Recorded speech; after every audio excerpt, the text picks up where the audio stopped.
Today, we are going to decipher the mysteries of the human mind with one of the greatest geniuses in history, the Austrian Sigmund Freud, the creator of psychoanalysis and the most influential personality within psychology. If you are not yet familiar with the terms ego, superego, ID, repression, and unconscious, relax. Let's explore these concepts in more depth and with practical examples. My name is André Signis, and you are on the Knowledge Society channel. To find out more about me and the purpose of the channel, I will leave a link to a presentation video in the description and on the card here, okay? Rotate the vignette. Ego, superego, and id, the stars of the show. Let's start by talking about the ego, which is a bit like the conductor of our mind. It tries to balance the desires of the id, which is the impulsive part of ourselves, and to achieve this balance, it uses the rules and values of the superego, which is more like our internal notebook of ethical conduct notes. Got confused? Let's exemplify. Let's say the id is the little devil whispering to us to eat all the chocolate, while the superego would be like the voice of the nutritionist you saw on Instagram, saying it's not a good idea. And the ego, he is the one who decides whether you will give in to temptation or resist. The id is the primal force, the wildest and most instinctive part of our mind. Imagine the id as a baby crying for immediate satisfaction. He just wants pleasure, without caring about social rules or consequences. For example, it is the id that makes us want to stay at a party with friends drinking until late in the morning, ignoring the fact that the next day you will feel a huge hangover. It's like the most primitive me, always looking for instant gratification. The superego is like the internal policeman of our mind. He is the voice of the morals and values that we internalize throughout life, often coming from authority figures such as parents, religious rules, etc.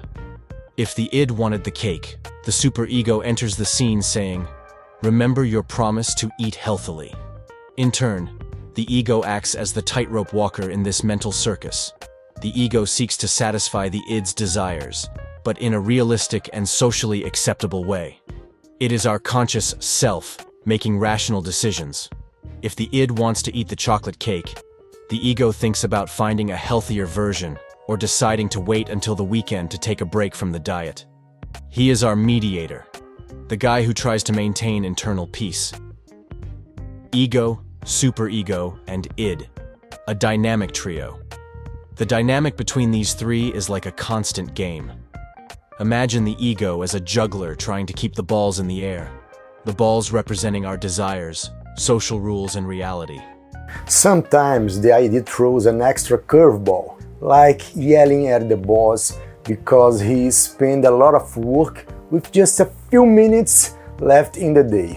The superego enters the scene. Remember the social and moral norms that regulate the conduct expected of us. The ego has to decide how to deal with it. This constant negotiation between parties is what makes us human, subject to desires, but also aware of the rules that govern our society. Look, I'm not discussing here whether the rules are right or wrong. I'm just explaining our psychic instances according to Freud's personality theory, okay? Repression and the unconscious, behind the scenes. Two very important concepts in Freud's work are repression and the unconscious. Let's talk about them really quickly. Imagine repression as that drawer where you throw those work problems that you don't want to deal with right now. Speaking now in relation to our thoughts and feelings, imagine a bizarre dream that made you uncomfortable. You can try to forget, but it can affect you, including your decisions, without you realizing it. An uncomfortable feeling that is thrown under the rug, or even a traumatic experience that is not adequately treated, undergoes the process called repression and is thrown to the level of the unconscious. Repression is a psychic mechanism by which unacceptable thoughts, desires, or memories are pushed into the unconscious, becoming inaccessible to consciousness at first. This repression occurs as a kind of psychological defense to protect the ego from intense or threatening emotional conflicts. I think an analogy will make things clearer. Think of the unconscious as an iceberg. The tip is the conscious part, but most of it is submerged, full of memories, desires, and thoughts that are not fully accessible. To give a practical example of the applicability of the theory of repression and the unconscious, according to Freud, imagine the situation of sexual abuse suffered in childhood. The child, not knowing how to deal with that situation, represses the experience and puts it under the carpet. Over time, that trauma ends up in the unconscious. In adult life, this person may have difficulties in romantic relationships, especially sexual relationships. Although the trauma is at an unconscious level and the person doesn't even think about it anymore, there are cases where the repression is so strong that the person even forgets what happened. But the memory is there, at the unconscious level and acting, without the person being aware of it.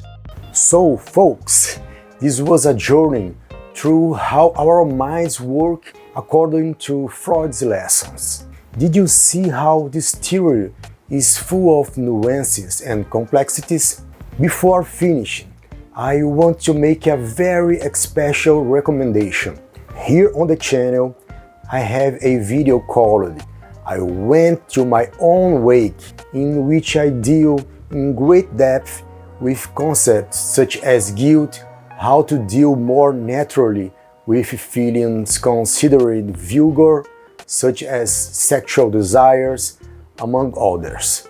It is a 35-minute video, but it's worth every second invested. So, if you feel suffocated by religious guilt, by the social pressure to always do the right thing, you need to watch this video. Link in the description. And that, if you like today's video, leave your comments, subscribe and turn on notifications. And if you have personal experience with these concepts we saw today, share it. It will be a very interesting exchange. See you in the next video here at the Technology Society channel. See you later, guys.